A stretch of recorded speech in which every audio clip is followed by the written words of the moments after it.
Welcome to Publishing Power.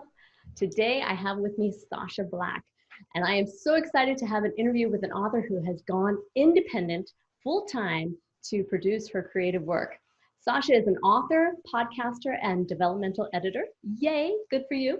She has 5 obsessions: words, expensive shoes, conspiracy theories, and self-improvement, and breaking the rules. We'll soon find out, especially if you listen to her podcast. She also has the mind of a perpetual 16-year-old, only with slightly less drama and slightly more bills. Sacha writes books about people with magical powers and other books about the art of writing, which is why we're here today. She lives in Hertfordshire, England, with her wife and her genius giant of a son. When she's not writing, she can be found laughing inappropriately loud, blogging, sniffing musty old books, which I love, fangirling film and TV soundtracks, or thinking up new ways to break the rules. Welcome, Sacha. Thank you so much for having me. It's a pleasure to be here. I am very excited to have you today. It's a great connection we've made through Fictionary and their upcoming story coach editing. So I'm very excited to be part of that with you.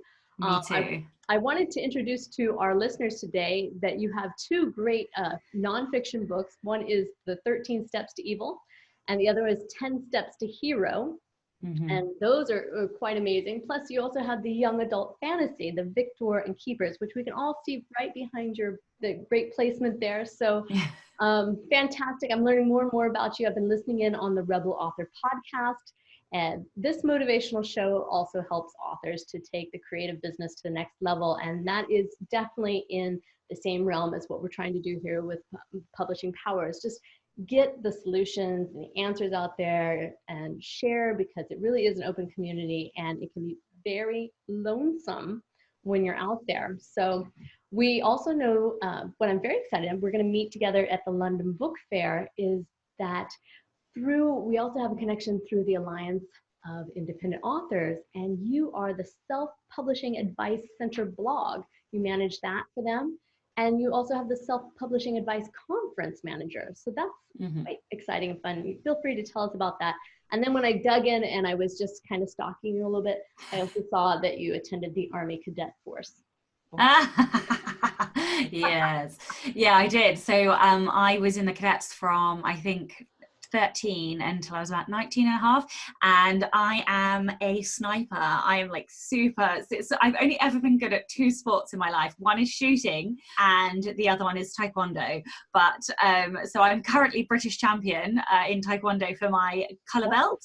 Yeah, and with the shooting in the cadets, I shot for like our region and went for like British cadet teams, and got my NRA marksman, and I shot posses, which basically means you get 5 out of 7 bullseyes from such and such a distance, and all kinds of stuff. So yeah, but the Alliance, so that's all part, well, no, the taekwondo is current, but the Alliance of Independent Authors is a gigantic worldwide, the only thing I can liken it to is like a union for authors, but indie authors. They do have hybrid authors in there. There are some traditionally published authors in there who are dabbling in the indie sphere, and it is there to champion. They run campaigns, they lobby government. They also provide some excellent discounts with author services.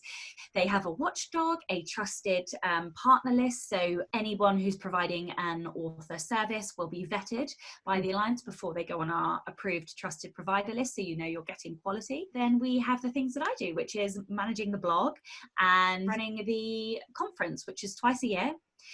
Usually it's March and September, October time, and it runs in line with the London Book Fair in March, and then usually an American conference. It's DBW, those kinds of big conferences over there, and we provide 24 sessions over 24 hours, so it's quite grueling, of basically really high quality top industry professionals, talking about whatever our theme is.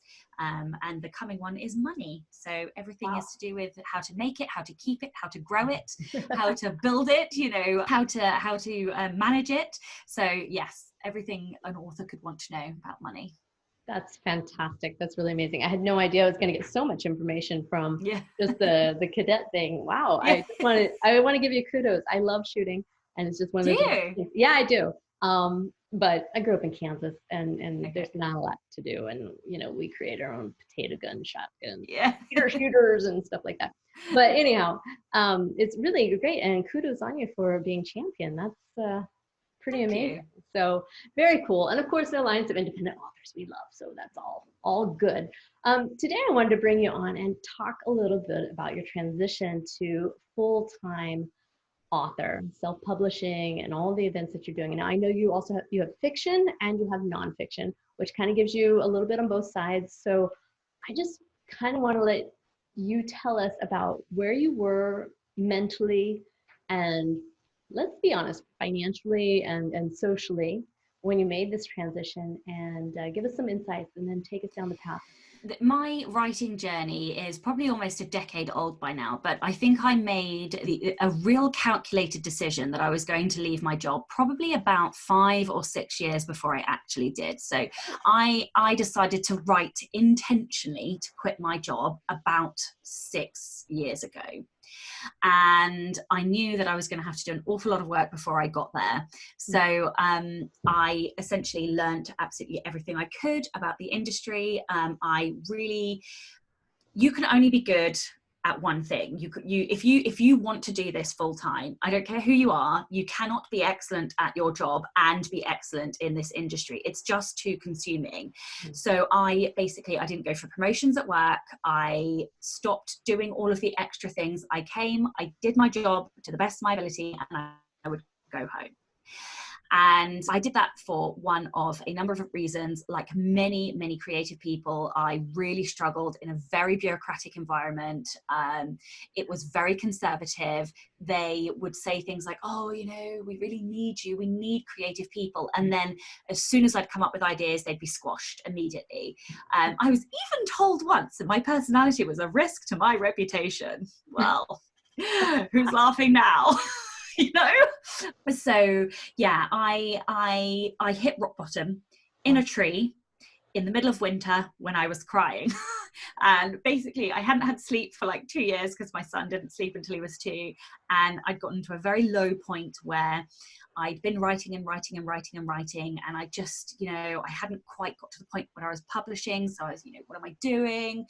This is taking too long. I'm never going to run a business. So I was in a really crap place, basically. Yeah, it was just it was a moment. I remember just the rain pouring down me, and I'd gone into this tree to try and get away, and I just was like, what am I doing? I have to leave. That's it, I'm done now.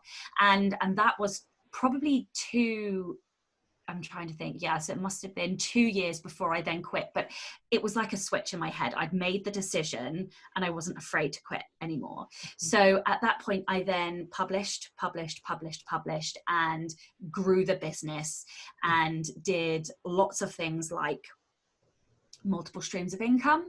I networked my arse off, to make contacts, to build up freelance work. So yeah, my whole principles were I didn't want to have to work when I was told to work, and I wanted to be in a position where I would be financially independent.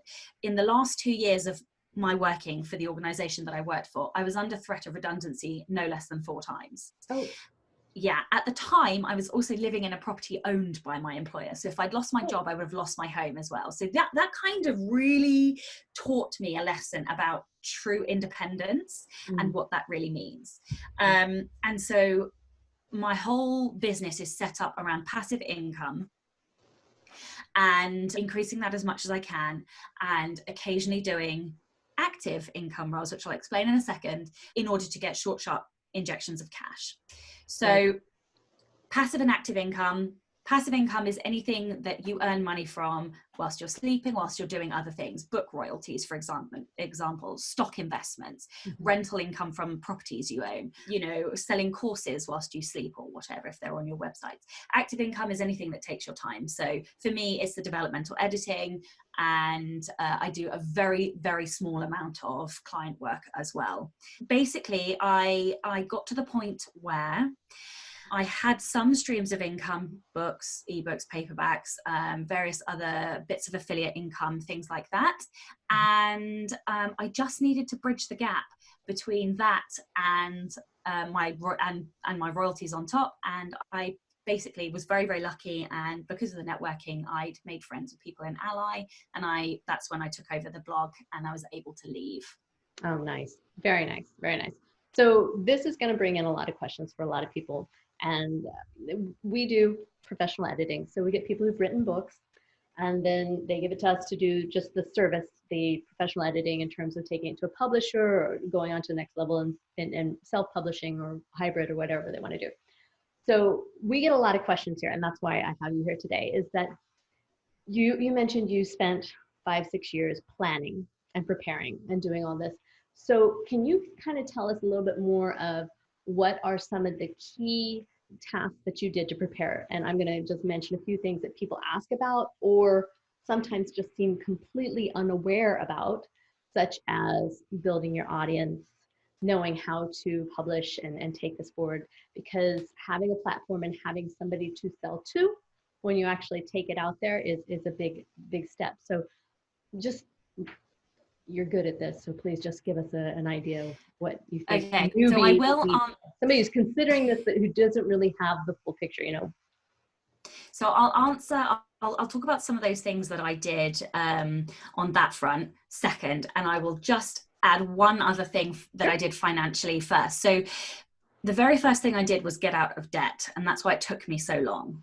So what I think debt is the biggest, it's such a taboo topic, especially if you're British, because we have a very stiff upper lip that we can't talk about these things.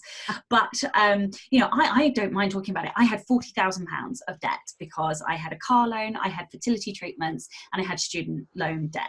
So before I could quit my job, I had to get rid of that. Mm-hmm. And what that did was it lowered the amount of money I needed every month by almost $1,000. In fact, it was over $1,000. Mm-hmm. So getting to that figure was so much easier than trying to get, say $2,000 or $3,000 because I had $1,000 of debt I was paying off. Right. So that's the first thing I would say to everybody: get out of debt. I don't care how much debt you have, just get rid of it, because it's so much easier to earn the money that you need to earn. And nobody's saying you're only going to earn that minimum amount that you need, forever. It's just a temporary thing whilst you leave. As soon as you leave, you have more time, you can create more, you can sell more. Right. So yes, that would be the first thing. The second thing I did was build a platform. Now, building a platform is really overwhelming because there's so many things. There's Instagram, there's Facebook, there's Twitter, there's Pinterest, there's podcasts, there's blah, blah, blah. Forget all of that. Pick the thing that you like doing the most and then do that really, really well. Or find out where your audience is and go and be there.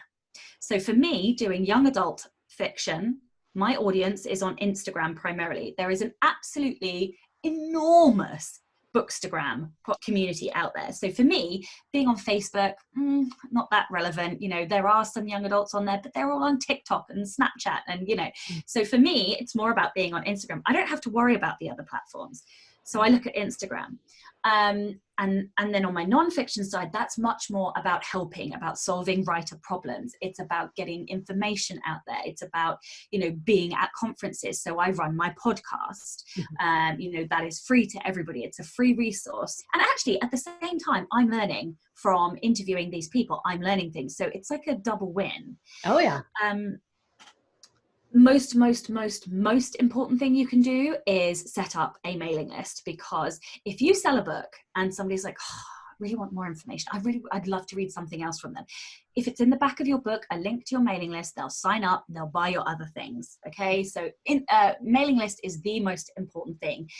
If you're afraid of it, go onto YouTube. They have a ton of tutorials. I watched a ton of tutorials on YouTube about how to set up my mailing list. So there's a ton of stuff out there. What else did I do? I went and I was in the community. So I go to in-person conferences, because not only do you meet, like-minded people, you build up a community and a network. So for example, I might meet other young adult authors, and then we can do promoting each other's books in our newsletters or whatever. But the biggest thing that I can say, and I think this is the most important, especially now that, Amazon has 8 million books on there, and our indie community is starting to mature.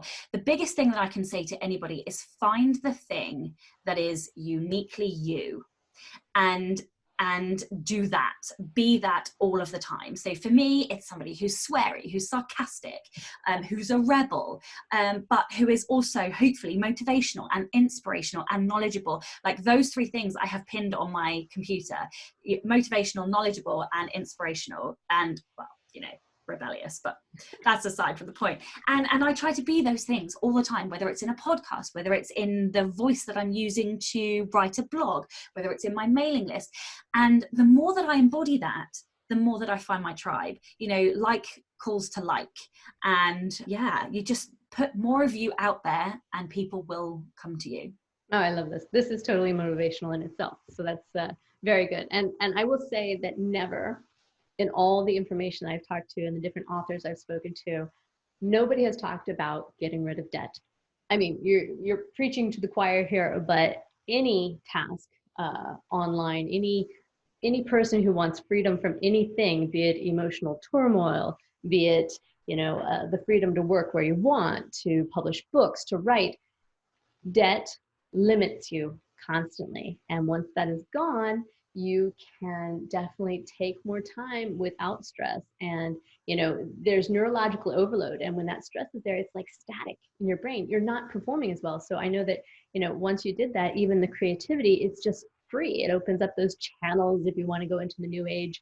But it really does. It opens up from all that turmoil keeping down the bottom, and it lets it all flow free. So you're on a higher realm than you ever were. You're not on survival.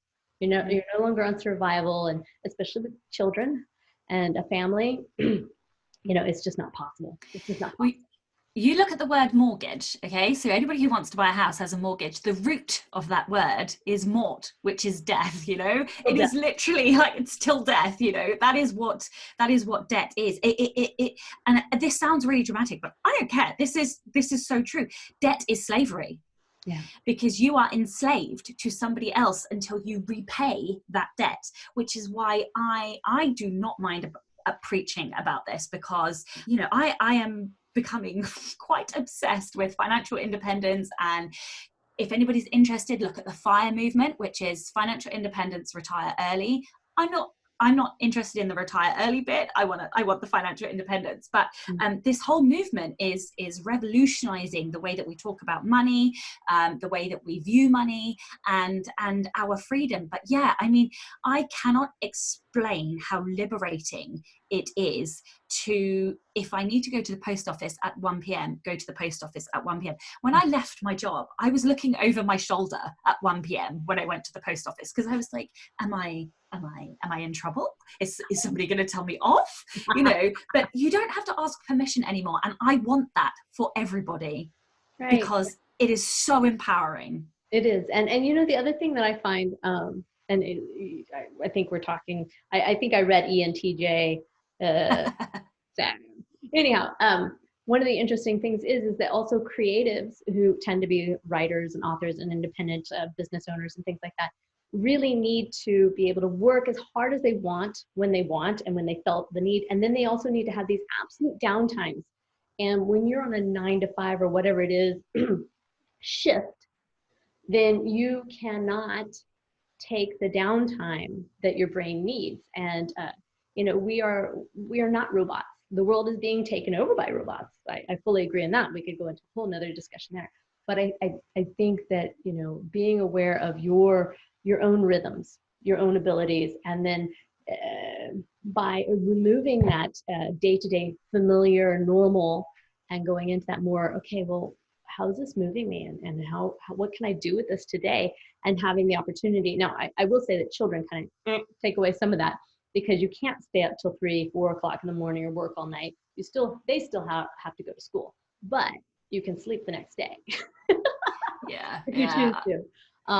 But it is really important, and I love that. I think that is definitely our little golden nugget here of takeaway is, remove the debt, and then you have more time to study and to learn and to try all these new things, and also get out there. I mean, going to conferences is time consuming, it's expensive, and it's exhausting depending upon your personality. It's a lot to meet, on one-on-one and give it your all, and then pass out when you walk away because it's so much. So great.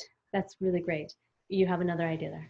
Well, I was just going to say that I think there's one other thing that's not talked about, and that is the mental impact of transition. Yeah. So I have just about come out the other side of transition, but everybody tells you it's a roller coaster. But what people don't tell you is the absolute drop in productivity. All of a sudden, when you leave, you think you're going to do all of the words and all of the projects and all of the courses and all of the things that you're going to do. And I'm still trying to process the psychology behind this, but I think it's related to when a person runs a marathon, they've built up, they hit the goal, and then you get this kind of hangover where all of a sudden they drop and there's no goal anymore. Right. So when people leave their jobs to do this full time, there is this mental dip that happens. You've reached the pinnacle. You're supposed to be living the dream. God damn it! You are supposed to be doing this thing, and it's frightening and it's terrifying, and it takes time to adjust. It's like having a major surgery. You have to take time to recover and readjust, and people don't talk about how long that takes, and it does take at least 6 months. And I think that's an important thing for people to bear in mind as well. Right. And I think, that kind of coincides with retirement. You said you were interested in retiring early, but what you've just done is you have retired from the day-to-day industrial work place. Yeah. But what happens there is you're out of that, but everyone that you've been surrounded with, your whole social community, is still in there, and they don't understand and you don't understand them. So you've got this whole, almost like you turn on the faucet completely. You're just being showered with opportunity, and it's too much, but you also, your body and your brain and your soul misses familiar things. It misses, okay, I don't have to decide what to do because somebody else is there and I'm supposed to do it. But now I have a blank page, and it's back to the artistic creativity. Okay, well, it's 6 a.m. What do I do? Okay, or you take the kid to school. I read your recent blog post about, taking your kid to school, and then there's that hour time. I have the exact same problem, like they're there, and then I gotta go, And really, when I turn it on and I've got a schedule and I've journaled and I'm there, I'm so much more productive. But the moment I don't, there's too many opportunity to just, and opportunity is not positive always. It's actually procrastination. It's, useless surfing. I now have an accountability partner for 8 to 9 a.m. in the morning. Yeah. So I have to tell them at 9 o'clock what I've achieved in that hour. It's hard work. Not every day am I achieving amazing things, but some days I am like smashing out the word count, and it really helps having to tell somebody what I've achieved by 9 o'clock. I know it sounds childish, but hey, this works. This stuff works. No, it works incredibly. I am all for it. Accountability. I found that one of the things that I've worked with is online co-working. You have co-working where you can go physically and work somewhere, but if you have co-working online where people are literally like you and I right now on screens, and then they set a Pomodoro, which is a 20-minute block of working time, and then you have a scheduled release, which is so amazing because I worked solo for over a decade now, and well, actually 2 decades with prior life, and it was so amazing to realize, hey, there's people here. And they're not talking to me, which is great. They're not interrupting me. I don't have to hide from it. I don't have to worry about distracting. And then to have that plan break, wow. But it was harder for me to stop than it was to start. So by the second or third, but at the end, I'm so exhausted again, and that's fantastic. So accountability partners. Okay, this is totally not where I thought we were going, but this is great. So we have we have getting out of debt. And we have planning the adjustment time, which is kind of like retirement or other things where you have the transition from who you were to who you are becoming. and who you want to be. And I hear a lot of transformational, inspirational, be that person. Find those 3 taglines or hashtags or whatever, who you are. And then when they're trying to build this platform, you mentioned going to the conferences and that. This is a big step for people. So I know they might know who they are, but can we go a little bit more into the platform building and where maybe you got help or who you followed, or because that is such an open territory. People go, platform, what does that mean? I've got a job, I've got my church, I've got my family, I have my friends, and I admire these authors. Maybe I have a book club. Maybe I'm on a forum or whatever. How do I build my people, my audience? So I think, yeah, there's 2 ways to look at it, really. The first one is, what do you like doing? And the second one is, where are your readers naturally? So the first one, what do you like doing? If you are an extrovert, if you are funny, if you like video, if you watch a lot of videos, then YouTube might be the platform for you if that's what you like. There are no right or wrong answers here. Some of this is about soul searching and finding out what you like and where would suit you best. Because the worst thing you can do is try and do something because you think that's where you should be building a platform and hate it, because you're not going to do it to the best of your ability. And if you're not doing it to the best of your ability, nobody's going to want to engage with you because it's going to be obvious that you don't enjoy it. So I started a podcast because I did voice work when I was a teenager. I love talking, and I love talking to people. So it was very natural for me to want to engage with people in this way. I'm going to be bold and say it almost doesn't matter which social media platform you choose, as long as you focus and build on that. The second thing is to look at whose model do you like. So if there is an author, some of the big names, people like Joanna Penn, Mark Dawson, Adam Croft, even Orna Ross from the Alliance, you look at what they're doing. Find a model that fits with your life. So so Mark Dawson, for example, grows his platform through Facebook, through building a community, inviting authors in, giving out courses and freebies. And this is very much how he has built one of his platforms. Right. If that doesn't fit with you, if you don't feel like it's fits into your life, that's not the choice for you. That's not the right platform. That's not the way to go. That's not how you should be building your audience. I love Joanna Penn's model because she's all about freedom. She's all about independence, and she's very, very strategic and thinks long term, which are all things that it's as my personality profile, ENTJ, it's very much about, long-term strategic thinking. How can I create something that will pay me for the rest of my life? And so so I would say look at those big names, the people who are doing things that you love and appreciate, and use their models. There is because the thing is, just like author voice, you can't be them. You can't. So by taking elements of their business models, you are not going to be mimicking them because your voice is different, your audience might be different, the type of content you want to put out might be different.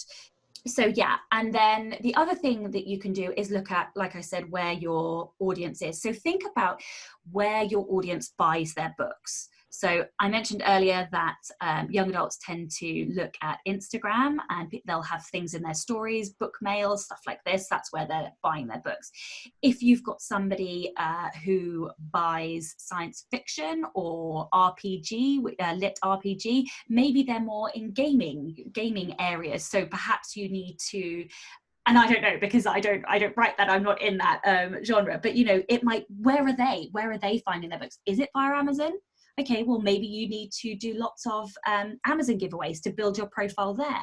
If you're romance readers, romance readers definitely are on Facebook. Maybe if you're doing nonfiction, then you might be getting more paperback sales. So actually doing bookstore visits and talks might be a better way to build your audience. So the biggest thing that I can say to you, I can tell you about all of these different platforms and the types of content you can do, but actually, the real question is, where are your audience? If you don't know that, that's where you need to start. Work out where they are finding book recommendations, where they are buying their books, and go and be there and build your platform there. Mm-hmm. Okay. And you seem to be doing very well and very happy there. So I want to ask you, what is something you wish you had known that you could have skipped over? What's a mistake or a wasted time or wasted energy that possibly you can think about and think, you know what, that really wasn't necessary. Maybe I don't regret it, but geez, I could have skipped it. As soon as you publish a book, you are no longer just a writer. You are a business person, you are a marketer, you are a publisher, and you're a writer. That's one. Writing is one out of like 5 things that you have to do. I don't want to say it's a regret, but my biggest learning curve is prioritizing the marketing too much over the writing, because the only way, that you are going to build a sustainable business is by having lots and lots and lots of books. Okay. All of I think it was Written Word Media did a survey recently, and any author, entrepreneur, whatever, people in this industry who are earning over $100,000 a year all have 28 plus books. Right. Okay. So this is not a short-term game, but the thing that I did wrong was I published and I was like, marketing. Actually, yes, you need to do marketing. Yes, you do need to put that into your schedule. But unless you keep producing books, you can't sell more things. You only have one product to sell. So for me, it's about always prioritizing the words and getting books finished. That's very important, because don't start too many projects like some people. Finish the projects you start. So always put the words first over any other part of your business. Everything else can wait. Wow. Okay. And I think that comes down to, a lot of authors, they write one book when it really should be in a series to start with, because if you have 3 books in a package, when they get to the end of that first one, don't we all do that? We instantly push. If the story was great, you want to buy the next book in the series or buy the author. I think especially in today's world where everything's instant gratification and you have Netflix just automatically takes you to the next episode and YouTube takes you to the next whatever, that there's almost an expectation of, okay, well, now what? This was great. Yeah, half of me agrees with that, because there are, there's the Kindle Unlimited model and the write fast, publish fast. You have 8 books ready to go and bang, bang, bang, bang, bang. And you can make a lot of money doing that. That is, but lots of people are burning out. And the thing is, we are indies for a reason. And that means we can build a business in the shape that suits us. And that's exactly what we should be doing. Not everybody can write fast, and not everybody should be writing fast. And I firmly believe that if you find the thing that works for you, if you find the most you thing, I've already said for me, it's being a rebel and bit sarcastic or whatever, and you find that thing that works, and then you do it repeatedly in the way that works for you, you will build a business. It doesn't matter if you can only publish 3 books a year or 1 book a year. This is not a short-term game. Over 10 years, you'll have 10 books or 30 books or 50 books, and eventually you will get there. And that's all we have. All we have is the journey, because once you get to the end, it's game over anyway. Once you've reached your goal, so you might as well enjoy the process. And I can think of half a dozen authors who have all done it differently. Some do the write fast, publish fast. Others, there was a lady I heard on a podcast the other day who does like Scandinavian noir romance, which is such a niche, and is only publishing like 2 books a year, and yet she has hundreds of thousands of followers. Oh, of course. So like for every author out there who has a different niche and a different model, just believe in yourself that you will, if you continue writing good books and you continue marketing, small things every day, they build up, they make a difference. Think of it like investing in the stock market. It's compound interest. Okay. It's exactly the same for your business. Right. No, it's that having many eggs in your basket that you mentioned about. And I love that. That's another back to the money, but having more passive income And that can be the books, it can be the courses, but it can also be, you know, the smaller things, or not smaller, but the outside of the writing industry. You don't have to be only an author in life. You still need to be somebody who eats and drinks and sleeps securely. And if you can fortunately invest in an additional property or something like that, that's fantastic. And today's world is gig economy. I mean, the gig economy for writers and bloggers and content, you know, it's really important. But one other thing, and of course you and I could probably talk about this forever, is, you know, having this created without more time invested from you. Too often, people say, I'm an independent whatever, and it could be writer or whatever. But if you still have to wait for the next job to come in, you just traded your old job for a new job. And writing should be a privilege, not you don't want to recreate that stress and pressure that, oh, I got to get this done because I don't have anything coming in. Again, it's so important to relieve that. Absolutely. And that almost, when I start talking about multiple streams of income, people are like, I just want to write all day. And I'm like, cool, you can do that as long as you have multiple streams of income. The whole point of having multiple streams of income is to protect you and give you the time to do the things that make you happy. Yeah, and so I mean, I am happy to rave about multiple streams of income till the cows come home, because it is the most important thing that you can do, because it does alleviate that pressure. As soon as you put pressure on your creativity to pay the bills, right, you are, you know, crushing your creativity essentially. Right. And so multiple streams of income protect you and give you that ability to write whenever you want. Nobody's saying you can't do that. Just protect yourself financially.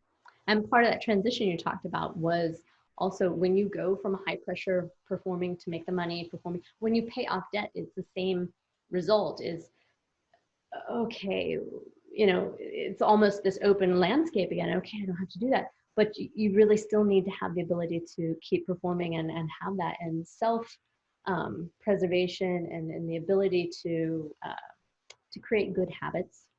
I think that's a big passion of mine, habits and systems and automation. Big on that, because once you plan, if you have a plan, I love the fact you said, I planned on leaving in 5 to 6 years because I knew what I had to do. Now, maybe you didn't know how many words you needed to write or how to build your platform. You were learning that during this 5 years. So you had multiple things happening. And that journey in itself is fantastic, because you keep learning and you have all of these fantastic connections when you are finally fully available. And people say, well, I've got something for you.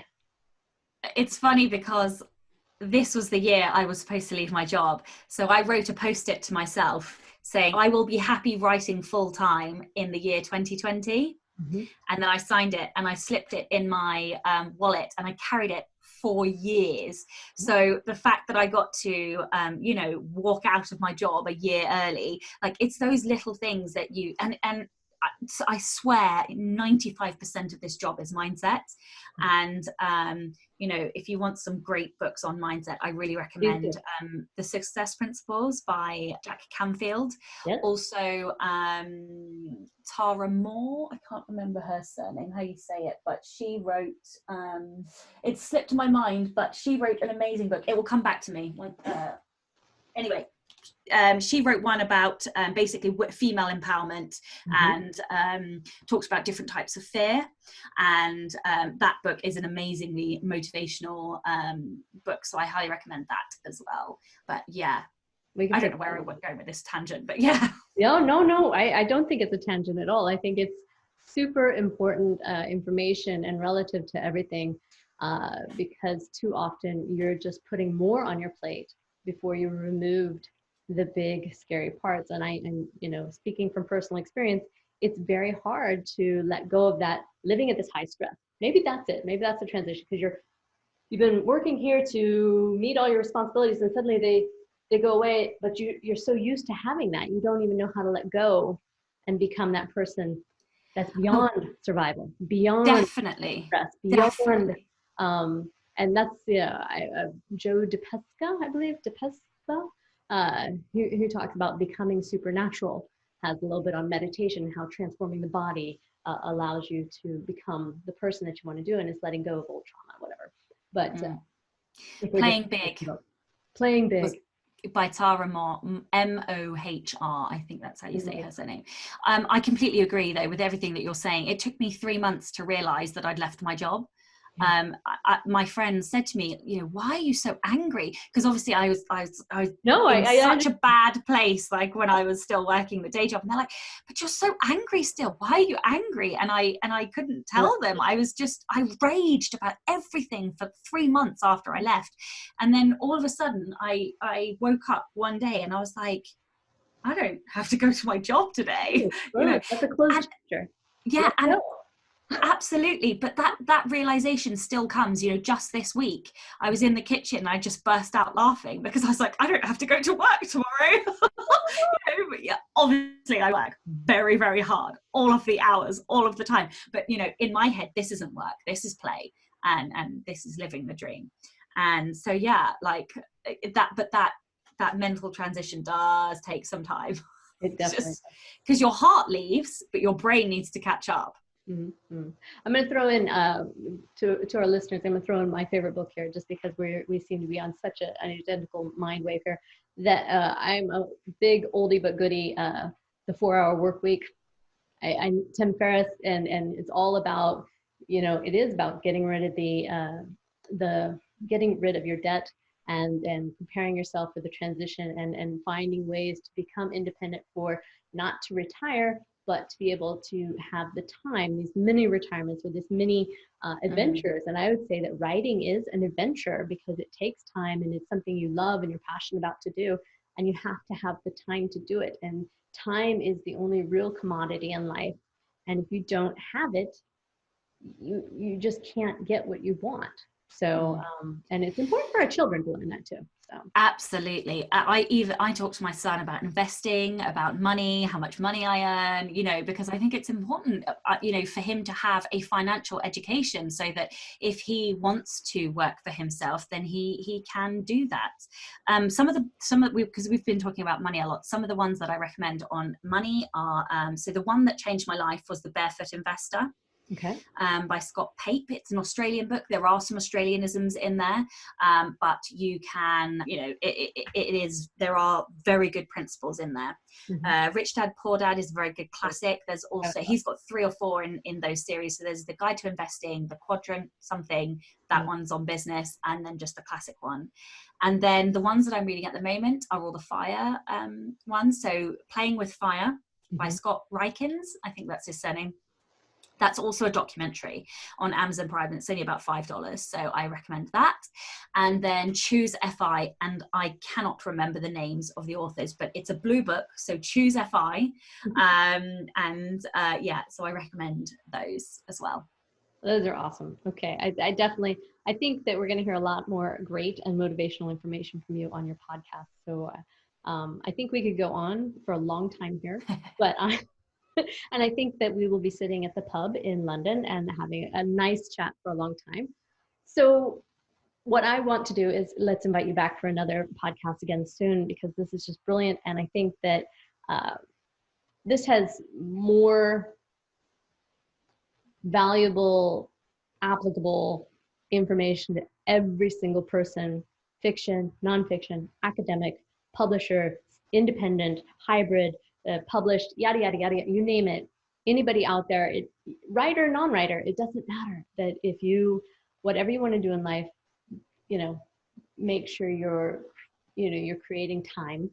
And the only way to create time is to be able to free up your financial obligations.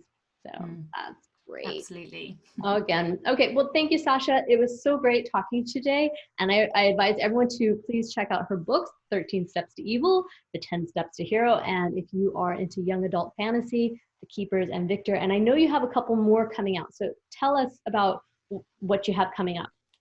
So the next, I'm literally finishing it now, but it's called The Anatomy of Prose, and it is basically a look at how you can improve your sentence level prose. It looks at things like characterization, description, emotion, all at the sentence level. It is not a grammar book. It is a very sarcastic, sweary, dry humor book, and a look at how you can, you know, create better story at the sentence level. And it is not dictatorial. I would also like to add this because I get really pissed when books are like, you must do this, this is no, break all of the rules. What I'm trying to do with this book is give you a whole bunch of tactics and literary devices that you can use, show you what happens when you do use them by giving examples, and show you what happens when you don't use them by giving examples. And then it's up to you guys. It's your voice, it's your book, your story. Y'all can do whatever you want to do with them, but you know, this is what happens when you use them. So yeah, it is a book about that, and that should be coming out, I would like to think March at the latest. Mm-hmm. I saw your goals. So we're going to hold you accountable to that. And make sure you get those 20,000 words you're talking about. So no worries there. And again, we also will look forward to taking some photos and doing some fun stuff and putting it out there from the London Book Fair this year. And of course, meeting up with the Alliance of Independent Authors, who have put all of these fantastic people together and help us come together and do these great things. And I will be checking out the Self-Publishing Advice Conference about money. And that's super duper exciting. So thank you so much. Check out Sacha's Rebel Author podcast. And if you're sensitive, you might want to avoid it. But if you don't mind a little cursing now and then and just open information, please check that out. She's also got some fun, free thinking crazy stuff on your website. The what was it called? The little area with all these just free form writing and your ideas. The weekly, what was it called? Writespiration. Writing inspiration. So I now do that in my Facebook group. But yeah, so we do Wednesday words now. But yeah, I every week for a long time I was posting a prompt, and then loads of people would join in and I'd post all of them up. But now I do it in the Facebook group. Just But yeah, so and that there will. Yeah, there will be a book, I think, a creative writing book coming out with prompts and stuff coming out at the end of the year. But yeah. Fantastic. All right. Well, please reach out to Sacha Black if you'd like to get some more information. And thank you so much for joining us today. And we look forward to meeting you again very, very soon. Thank you. Thank you for having me. Cheers. Cheers.